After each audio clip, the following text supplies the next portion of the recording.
Just when America has reached a breaking point with division, visionary influencer Danni Benson's I'm Proud of You Sis bro movement taps into the pulse and heartbeat of a culture radically torn. But this loving mom's voice of reason and calm has received national recognition. How do you balance having your children and always traveling with the Yankee organization? When I became a dad, I said that I would always love like a mother.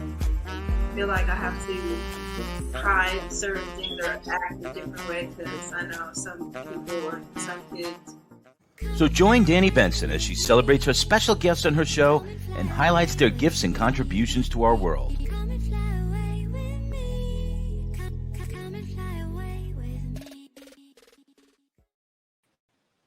Hi, everyone. Thank you for joining on Proud of You Sis. My name is Danni Benson. I am so happy you are here. Thank you for watching my show. I appreciate each and every one of you. Been doing this now for over 2 years now. So I hope I hope my guests has come and give you some sort of great information, inspired you to do anything you want to do. Just to hear people's stories and share their stories is so important because in any guest that comes on my show, I hope that you get something out of it, which makes you a better person tomorrow, because that is my goal. My goal is to just make people better, uplift them so they can be their best selves. But my name is Danni Benson of I Am Proud of You Sis. I am host. Hi, everyone. How you doing today? I hope you had a great week. I'm excited because I guess, it's the most wonderful time of the year. Yeah. Well, in my house it is. I have kids, so Christmas starts early. I mean, my kids were like, "What about Thanksgiving?"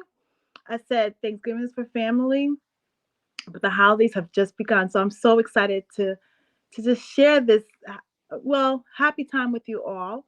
I know people go through things, so this might not be the best time for people, but I just want to get into a space where we could find some sort of happiness in this crazy world that we live in and just have something to look forward to. Because life is a dance. So I am winding into my guest. Her name is Mohena JeanPierre, and she wrote a book called, because we're both Haitian, what's up, Lavi Se Yon Dans. I hope I'm saying this right, Mohena. But life is a dance, and to get through this thing called life, I call it a roller coaster, because life has its ups, its downs, its twirls around. You know how life is. You're happy one moment, sad one moment, you're angry one moment, cheerful the next. But if we don't enjoy dancing with life, then you are just wasting your time living. Well, I don't want to really say it that way. Meaning that whatever partner you get in this thing called life, dance with all your heart. Appreciate what it is, because tomorrow will be better. So here is Miss JeanPierre, Haitian. Magboule sak pase. Saka fait. I'm so happy that you were here. Thank you. I read your book, loved your book. You just had your launch a couple of weeks ago. I did. And your cousin, Stephanie Lamar, is amazing. I love this woman to death. I love her too, and my kids love her too. I love the whole family. They're amazing. I kid you not. I honestly have to thank God for them. I really do. Like, there's certain people you have to learn to appreciate, and she's one of them. You are lucky to have a family member like that. I gotta tell you, hold her tight, because not letting go. Yeah, never let her go. And I know that she's part of the dance of your life also. She is. I used to call her Mommy Tina. Well, no, I still call her, but I'll call her Mommy Tina. Like, since I was little, she would always be like my mother to me. So I'd always be like, Mommy Tina. But I love look at you. She gets to see you as a beautiful young lady. And I know she looks at you and she is so inspired by everything that you're doing right now. I know she's so proud of you. She is so proud of you. So I'm happy that she was a part of your amazing launch. I saw the video. I couldn't do it without her. I could not do it The without her. prayer was so beautiful. I wish I could have just played this video for the show, but maybe my producer, maybe you could send me I send will. me that snippet of the video, and maybe my producer could maybe add it on to the show, because she said such a beautiful prayer that I even had to share it on my page, because that's how powerful it was. And I wanted to spread love to anyone who followed me on my page, because that prayer was such a testimony that I just want to tell you that you are covered in the blood of Jesus. And I'm going to say that, yes, I love Jesus. Yes, yes, yes. Amen. I am Amen. a testimony, so I'm not going to deny how I feel about my beliefs. Everyone has a right to believe what they want to believe, but what she spoke on you was definitely you being covered by the blood of Jesus.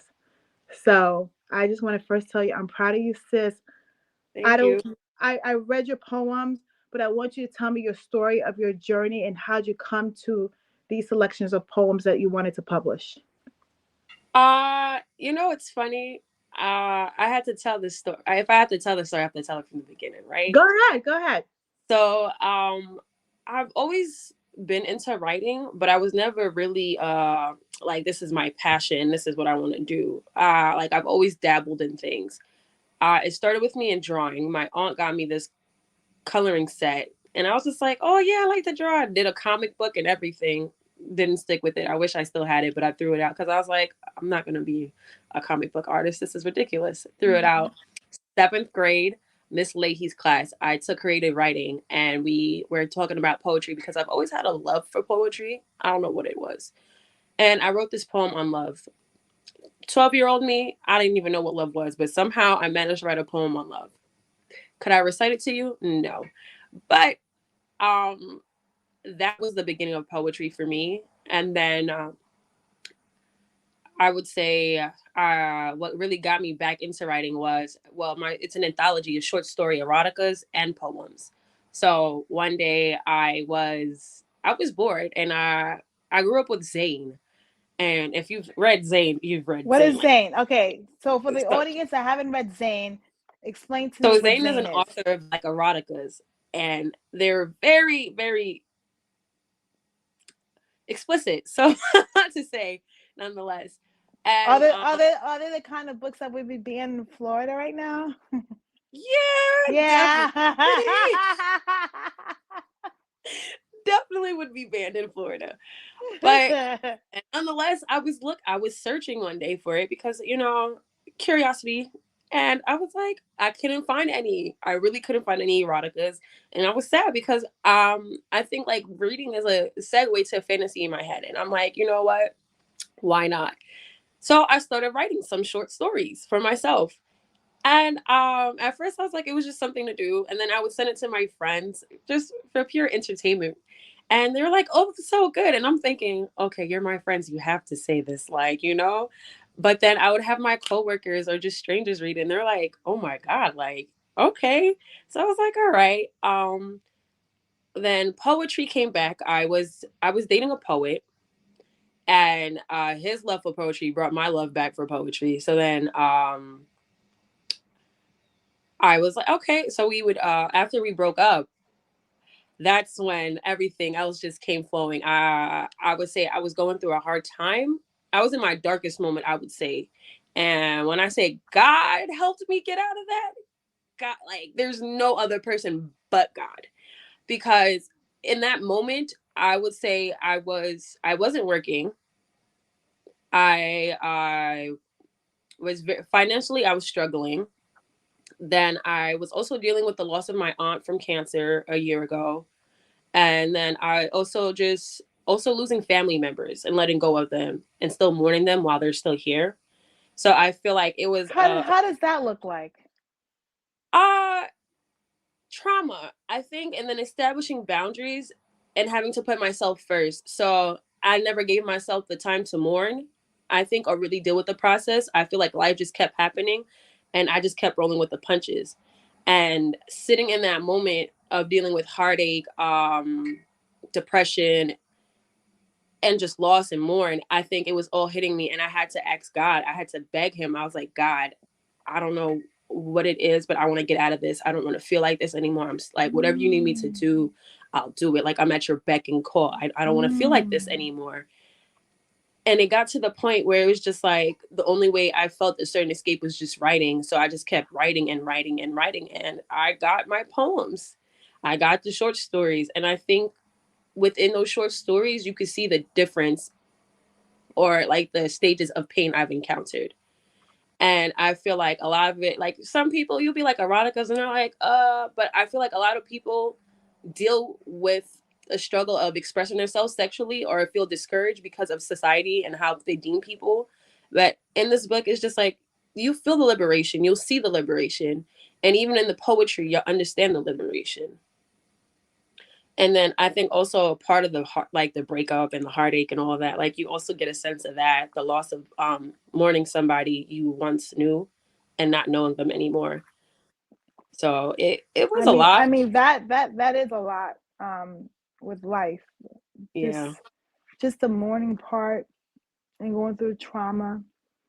So you feeling this way when you read your books, when you read your book now, what place are you in now? Because you're reading it, you're writing these poems and short stories in a place of pain.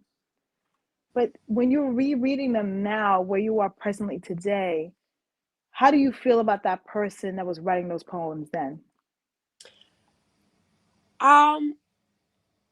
I'll be honest with you. I've read this. Edited, so I haven't read my book.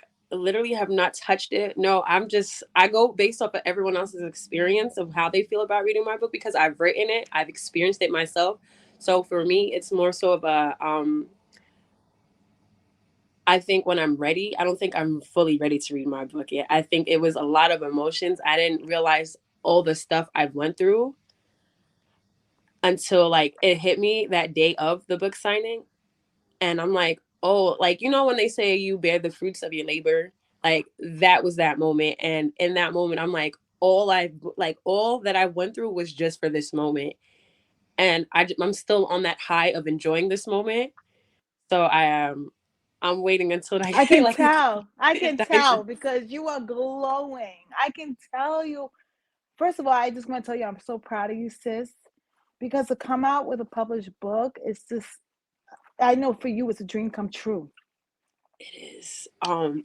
It's funny because I didn't think I would never in my life I could tell you that I was gonna be an author. Like this was never my goal. I went to school to be like a lawyer at first, and then I was like, no. So I did paralegal. And I'm like, did that too? Didn't like that. And then doing this in this moment, I'm like, oh, like this is what God called me to do. Like this is what I was supposed to be doing. And it was funny because I was just writing just to write. Like this was again pure entertainment. Like I had no idea that I was gonna write a book. I literally had a vision board at my book signing to And explain. by the way, those do work.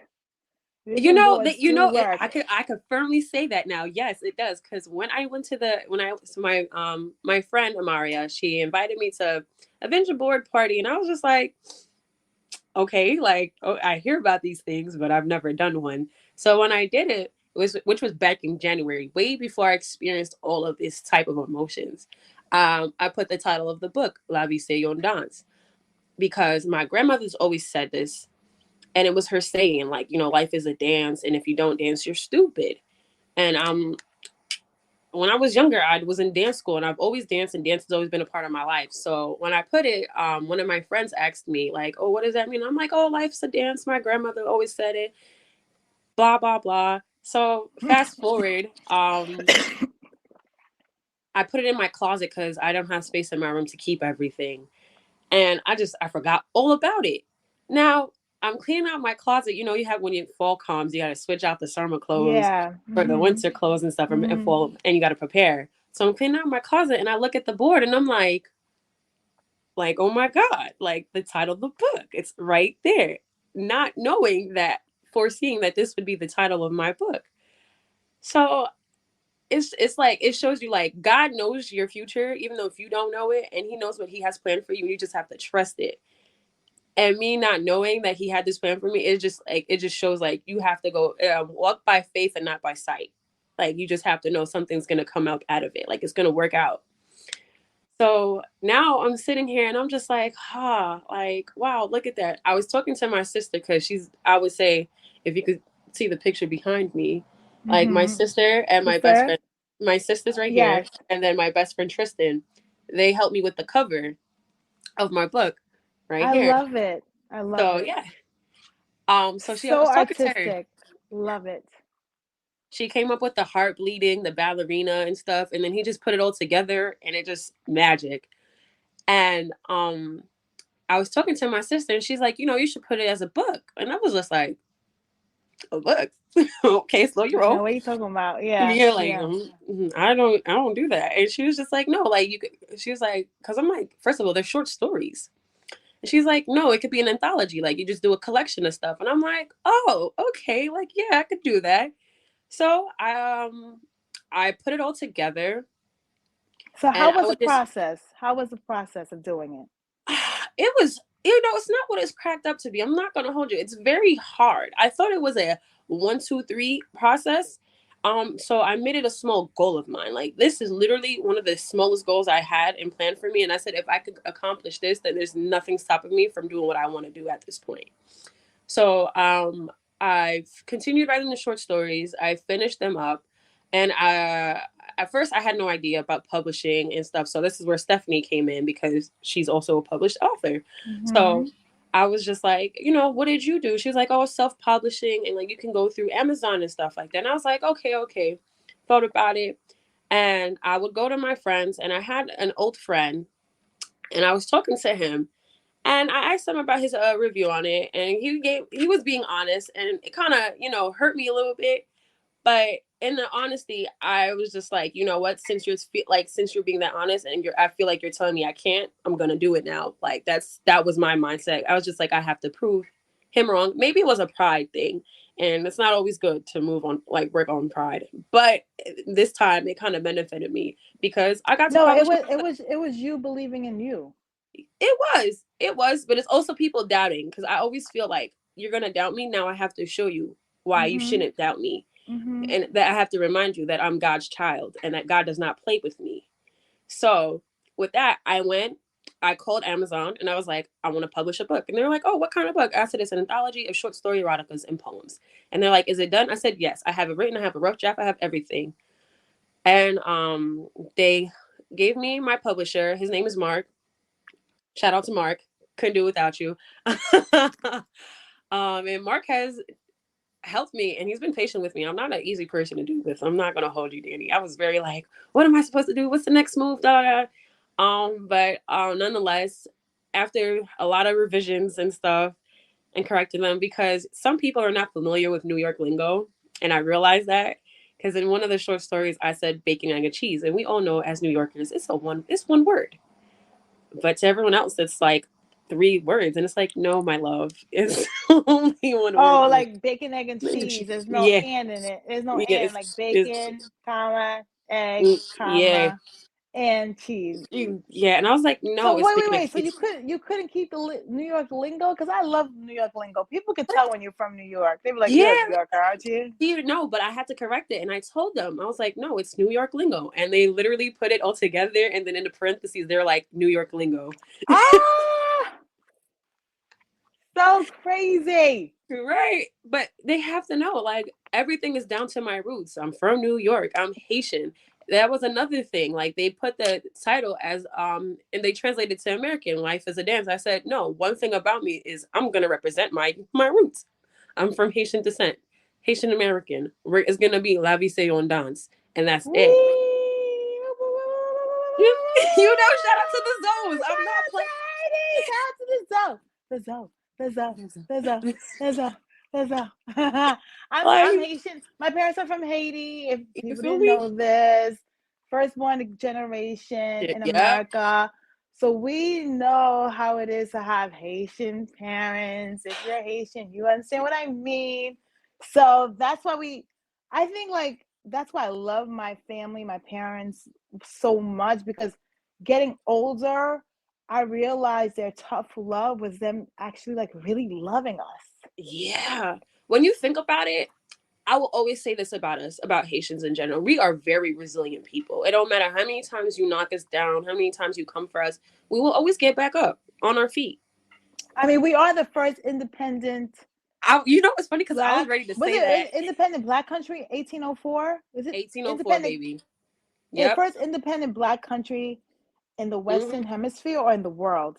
In the world, baby, in the world. Ain't nobody And I do it think, like that. but I think we suffered ever since then. I think Because you know what it is? When you know there's a country that powerful enough that they could stop people from bullying them, you're gonna knock them down because you I don't want them. know You know how many countries Haiti helped? Like a lot of these countries Haiti would not. even helped America in the Revolutionary I'm War. telling you. And then you would think they forgot. They forgot who helped them. And the way they treat us is ridiculous. It's unfathomable. I remember growing up, I used to be called so many like Oh my Haitian God. sensation. Yo. It was tough growing up as a immigrant. Like my parents were immigrants, so they didn't know how to speak English, but they learned how to speak it. But then being an immigrant into this country, it was hard, but that's what gave me, that's why I am where I am today, because Yeah. it taught me the hustle and the grind of being in America and living in America. And I wasn't going to let no one tell me I couldn't do something, no matter where I came from, the color I came from, the religion I believed in. I That's was on like, at everything. the end of the day, we're all humans. We all bleed red. We all have skeletons inside of this body, which has no color. We're all the same color inside. So that's what taught me the tenacity. And that's why I'm proud of you, because even at your worst moment, you pulled out the light inside of you. It wasn't easy, I'll tell you that much. I sat here and I said, going through what I went through, I said, I don't even know how I really did it. I kid you not. Off of the strength, I give credit to my friends and my family for helping me through those times. Um, it was hard. It was so hard. But I'm Like happy that your faith in God, kept you here. I think I had to go through all of that in order to grow closer to God. I kid you not, because my relationship with God, I was very angry with Him. I was very angry with Him. I've been angry at God too. I've asked God, why is this happening? I know we Yeah, all say this, like even with everything that's going on all over the world right now, it doesn't make for sense. everyone who's happy, I know there's other people who are not happy, Hmm. who are sad, who are suffering, who are going through it. But then I understand that's life cycle, Yeah, because all of us go through the ups and downs. Like no segment of society is protected from sadness, depression, hmm, and basically pure evil. You understand? Like things that you would not imagine that a human being can do, when you see it done to you or to someone else, you're like, wow. yeah. It's But not that. the hope that I know, but the hope that I have, like even with your book, is there's another side to evil, which is light. And for everyone out there who is in that dark place right now, who I've been there, I've cried, fetal position, can't even see myself living the next day.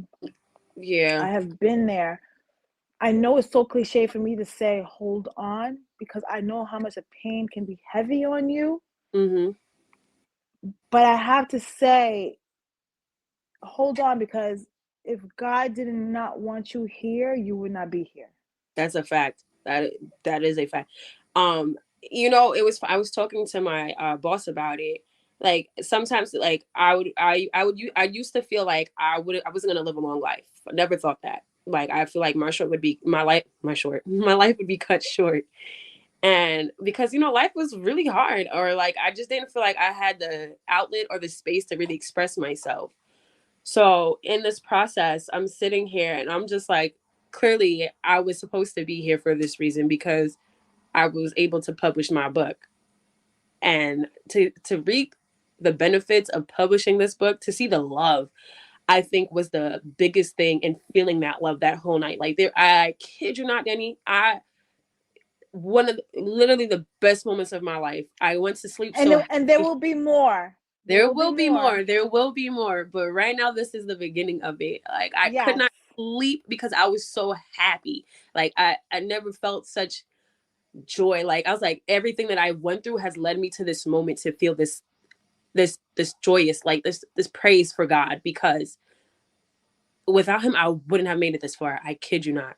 Without him, that's why I always feel like God has like a sense of humor, because he does. One thing about God is I feel that he knows what's going to happen around the corner even before I know, right? Mm-hmm. That's why I always tell people I will trust his process and I will follow his lead, because I know that he's not going to lead me into a ditch. Nope. And if he does lead me to a ditch, because he got me in that ditch, he's going to get me out of the ditch. That ditch. Yes. Versus me putting my faith in human beings where they might lead you to a ditch and they just leave you in the ditch. They won't look back and they'll carry on. And I think that's the beauty of God, because it's just like, even when you think he's not there, he's there. And I think some people forget that he's a very jealous God, and he'll make you come to him. Like, you think you'll be fine without him, and he'll show you what it's like without him, and then he'll show you what it's like with him. And I think a lot of people haven't experienced life with him, and that's the issue at hand. And I feel like once you allow God to take over your life, like my mom always says every morning before we go to work and leave, she'd be like, God is the pilot and you're the co-pilot. And once you let God take over, everything else works out perfectly fine. And it may not be according to your plan, and it'll never it'll never be according to your plan. It's always according to God's plan. But just know God's plan is always greater and better. And I think also just having faith in yourself, that's also what helps you get there. Because I feel like in this world, it's so hard, especially with social media. Everyone's just like, oh, I'm not where this person is. And you're always comparing yourself. It's always comparing. And then I said this is the first generation that actually can see that they're poor. Yeah. I grew up, I don't know if it was poor, but my parents are immigrants. They came here. First of all, they had to come here legally, right? Yeah. Back in those days, right? So they were considered okay in Haiti, but here they were considered poor. Right. But at least I didn't discover I was poor until it was time to go to college. And I was like, my parents was like, oh, we're buying a car every 4 months? I was like, yeah. Like, they were like, we're not buying a brand new car every 4 months. Because back then, that was the price of college. It was like, to them, it was like buying a brand new car every 4 months. Yeah. Which is crazy, right? But now what happens with kids now is they're in social media, so they get to see early that they're poor, like, or they're not living the life, or like, they don't get to know because they're seeing everyone else have their life different. And it's just like, let me tell you, life before social media, it was great. And now that I think about it, it was really great, because you couldn't judge anyone based off anything. Maybe how they dressed at most, but not what their parents' status is, what their houses look like. It was like what they were eating for dinner. Yeah. Like, when I be seeing these people go to restaurants, my kids would be like, Mom, can we go there? And I'm like, no, we're not going there. But do you understand what I mean? Like, it's so much on you babies. Yeah. So much on you guys. Like, it's a lot of pressure. A lot of pressure, because everyone doesn't understand. It's you go slow to grow, right? Yeah. This is what I say. People want it fast, and you're not gonna get it fast, because you get it fast, you lose it fast. That's what they say. How you get it is how you lose it. And I feel like it's very important to, like, when old people talk and you're just like, yeah. And now I sit here and I'm just like, oh, you guys, you want to repeat that? Like, you was right. It's called wisdom. I gotta write it down. Literally, we have went around the block so many times that we just, and you know what? I did it with my parents too. I'd be like, whatever, Mom. Like, what are you talking about? And now I wish I had a collections of all the sayings she used to say to me, because I would read it back to my daughters, because everything she said really came out the way it did, because she walked the block. They all did it, and we're looking at them like, yeah, whatever. But yo, facts, they were keeping it 100 with us. I kid you not, they wasn't sugarcoating nothing. And you sit here like, it's you think they're being so mean to you, like talking down, like blah blah blah. And it's like, I'm gonna tell you off. And then I come back and I'm like, mommy and pop, like I kid you not, I had to go to my mom and I had to sit there and apologize to her. I was like, Ma, I'm sorry. Like whatever I done to you, I'm really sorry because just experiencing life right now, it's not it. I'm like, I I know you make it look easy. I have to give you your flowers. It's not. It's really not. And I said, I don't. Plus, my parents have 4 kids. 4. I can't even imagine having. I know people who do have 4 kids, Is but based on, it's so funny because I was talking to someone yesterday, one of my friends, and they was like their grandparents had 9 kids, all girls, and I was like, you know what? So I miss the simplicity of life. I miss where you could have 9 kids, everyone sat on the dinner table, watch TV together, go to church together, and we might look at it as so, oh my God, this is so back in the day, but I wish those times would come back. I think those were the what people would say the foundation, and I feel like a lot of foundations are not being built these days. I think they're very weak, Or a and lot of traditions are or not being repeated from yeah, generation to generation. yeah, that too. I think I agree. I'm thankful for our parents and that they continued the traditions and built that strong foundation I because know. without a strong foundation, you're gonna crumble in life. You're not gonna be as strong as you need to be. And I think the support, a lot of people don't have that, and that love too. I realize when you have a family that's willing to love you, and family is family at the end of the day. Like we all have You're our gonna have your, it's gonna family yeah. is just like anybody else. We're not all born the same time in the same moment. I have twins that are completely opposite of each other. So we don't get to choose our family. But it's good to have family support. Yeah, It's good to know that you are loved. It's that's good to know that's that a and I mean, I know family came to your album. I'm gonna say album book release party. I'm saying, but yeah, yeah, it was a book release party because when I saw the yeah, video, I was like, you had your nice, beautiful red dress on. You were yeah. gl- you were glowing. I was like, yeah, yeah. I This had is my definitely friend your party. Abigail. She did my makeup. Abigail MUA. If you need makeup done, book her. Phenomenal. My hairstylist was Christine, the Renegade Room. She's in Queens Village. Phenomenal person. Love her to pieces. I have to give people their flowers because Yes. it takes a village, literally, not only to raise a child, but to like support you. And without their support, I wouldn't be able to do it. All the love that like that night, when I tell you that, it's so funny. Everyone, me, I always love to say I talk to God, right? Before anything, I always speak to God. I told myself, I said, they were like, oh, it's going to rain. I said, listen, I already spoke to God. Me and him had the conversation. It's not going to rain. Like, it's even if it rains, it's not going to rain during my time. God got me. Like, it's signed, sealed, and delivered, right? Ooh. My father, you know how Haitian parents are. They're always like, you got to be careful. You got to be careful. Cool, no problem. He's like, you need to build a tent. It's going to rain. I said, Poppy, relax. Like, I spoke to God. And he looking at me like, okay. Okay, like you still need to put a tent. And everyone and But you know everyone's what? just I get it because we can speak to God, but God also says help yourself too. So right. in the midst of us waiting for God, we got to figure out all the A, B, and C and D's in the Because meantime. you need work. Work is God and God is work. Without Yeah, work, there's no God, which is yeah. correct. But me, I also know I'm always gonna put in the work for God. That's not a Mm. question. But it was funny to me because everyone's just like, oh, it's gonna rain, it's gonna rain. And every time someone tells me it's gonna rain, I'm like, listen, I spoke to God. That's it. That's all you need to know. It's not going to rain. Once I talked to my father, Yeah. he has the final say. And what he told me was, it's fine. I'm good. The next day, mind you, it's been raining. It was raining. I had a stomach virus. Like anything possible you could think of that would go wrong was The going devil wrong. is a liar. The The devil devil is is a a liar. liar. The The devil's a devil's a liar. liar. So like the day before, I'm like, okay, we're setting up the tent. His friends came over to help. Glory be to them. We put up the tent. My dad's like, I don't like it. He's a perfectionist. He's like, we gotta refix this. So we refixed it. Did everything right. And it's raining. The wind's blowing. The tent's not settled. I go get my hair done. I come back. The tent's messed up. The tent is messed up. It broke an arm, everything. What? We had to take it down.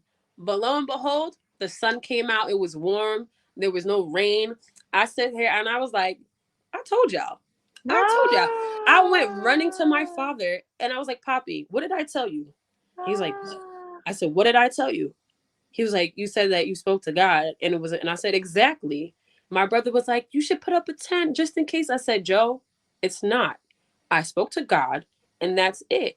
And I feel like a lot of people don't take it serious when I say things, because they're like, some people aren't close to God like that, or they don't know what it's like to feel his presence. I felt his presence. Or maybe they haven't been introduced to God yet. True, that too. So for me, it's just like every time I speak to my father, he delivers for me. So when I say, but he'll deliver on his time, and people need of to course, on understand his that. timing. The patience, because people want a fast. You know how you get it fast, lose it fast. People want God to answer so fast that I be looking at them like, God's calendar is not your calendar. The calendar in the United States of America, the world, is this world. God does not even exist in time. God built this whole world in 7 days. I don't literally think it's 7 days American calendar. I just think that he built it as fast as he could, right? So when people say trust the process and trust God, you got to understand that your timing is not God's timing. And I don't want people to lose faith because he hasn't answered you right away, that you're switching already. Like, you're like, oh, he ain't going to answer. Because then God looks at that too and say, all right, you're going to wait a little bit longer. Because that's what I do with my kids. Yeah, no, you have to. But again, it goes back to putting in the work. For me, I already knew this is what I wanted. And I was like, God, I'm going to show you that I want this badly. I'm going to work for what I want. Because he's not going to give it to you 1, 2, 3. Because if he did, then everyone would have what they want in this world. Let's be honest. Mm-hmm. And that's not the case. And I think it's very important. People need to understand, if you can't have 1 foot in and 1 foot out with God. Like, you have to be all in.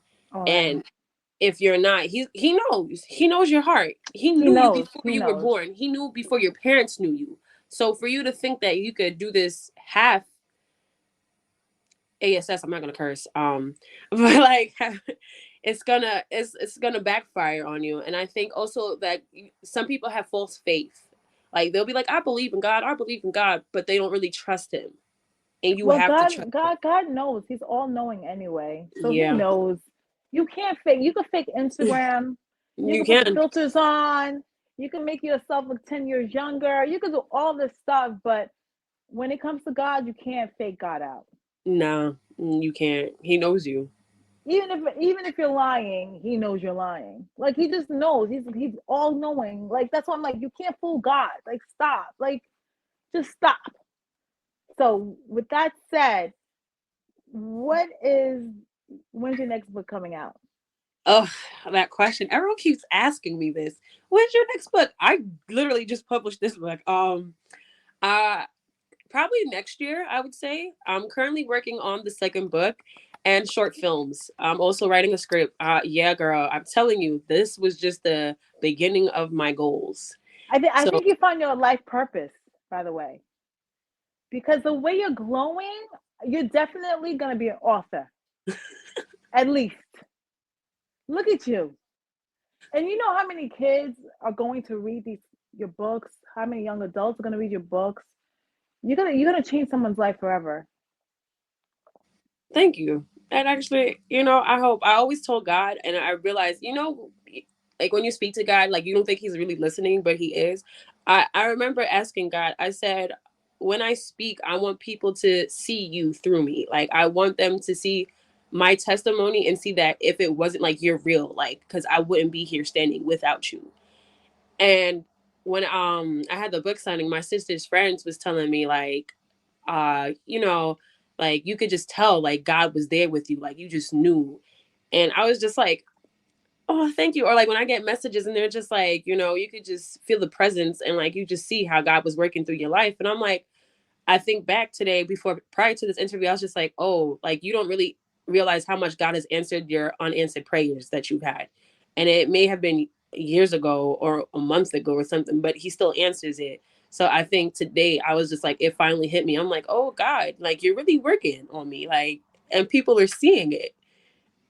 And I'm so happy because that's what I want. Like, I need people to understand, like, yeah, it's hard. I think a lot of people hold animosity towards him, and the beauty about it though, you can be angry with God because he has an unconditional love for you. Like, imagine a person you could go to, curse them, scream at them, whatever in the book you want to do, And he's still and gonna they love you. still and he's still going to love you Unconditionally. unconditionally. Not Because with as in conditions. flesh, we Unconditionally. have conditions. No matter how many people say I love you unconditionally, there's conditions, Yes. and God doesn't have any. And experiencing that, it was just life altering, really life changing. Like, I couldn't be here. I wouldn't be here today talking to you if it wasn't for God. I wouldn't be writing a book either if it wasn't for God. I just wouldn't be where I am today. And I think it was just being scared and not knowing what's gonna happen next. Because, with life and trauma, you always wanna have that control. Mm-hmm. But with God, you're not in control. So I think letting Mm-hmm. go of my control was my segue into being who I am right now. All right, so I need you to do your dance before we wrap up. And before I do your dance, and then I want you to give all your handles so people can find you, where to buy the book, and everything like that. I'm not gonna dance. I do a little Ah! shimmy for you. I'm not. Do a No, no, little shimmy. no, no. Because, life is a dance. So I Life want isn't. to. No, Entonces, no. ¿cómo va entonces, pues, cosa? ¿Cómo así I'll para do eso, a little muy? shimmy for you. I do a little this, but a dance. I got you in public. Me and you will dance, but Okay. everyone else, no. All right. All Sorry, right. So guys, you I you can't you do it got for me. you. We But gonna do my it, but you check handles, on that. Yes. for my book page is Lavi Se Yon Dans with an under. Yeah, but we find it, thank God. You go and I'm telling you. Fool myself, but I always think I inspire people. I've been told I inspire people, so I always say your So favorite. say it one more time where you can find your book. One more time. Say it again. Oh, you can find my book on Amazon. There's a link right there. Amazon. Okay, there's a link. It's Um. There's a link. There's Oh, paper book or there it is right Kindle. there. Yes. Okay. And you can also find me on Instagram. You can find me on TikTok. TikTok, your favorite Say muse your as well. name. Spell your name out so everyone can know where to find you. There it is, That's right there, right? There it is. That's for the book. My personal page is your favorite muse, so it's literally YOURFAVORITE. I forgot how to spell for a second. MUSE __ your favorite muse. And you go. Yes, TikTok is also the same as my IG handle, your favorite muse. And that's about it. I'll make a Facebook Because page for you guys. make a I know there's Facebook some people page. who use Facebook, yeah, so I gotta Yeah, make a get on that. Facebook page, make a Facebook page, make a Facebook group because you're young, you're beautiful, you're inspiring, and to know that you got yourself out of a dark place. I know people want to talk to you, want to find out why, and then reading this book will give them a highlight into your pain, and to see how you're glowing now will give people hope that even if they're going through pain themselves, that there is light at the end of the tunnel. It is. Don't give up. Literally, do not give up. I think your biggest enemy is yourself, Okay. and like when you criticize yourself, you're only bringing yourself down, and I think it adds more to the weight of the society in this world. So I would tell people, be very gentle with yourself and show yourself grace. Yes. Grace is very important because Yes. who you were a few days ago is not who you are today. Who you were Yes. 2 years ago is not who you are today. You are a different person. So don't let your past affect you. And I surely did not let mine. And people could say Amen. anything about you. They could tell you, oh, she used to do that. Yep. But that's not who I am right now. I'm Yeah. God's child. I'm an author, Yes. a poet, Yes. and I'm Mona and Lucian's JeanPierre's kid. So Yes. And with that said, thank you so much, everyone, for joining. I'm proud of you, sis. I'm Danni Benson, host, and I will see you next week. Bye, everybody. Bye. bye.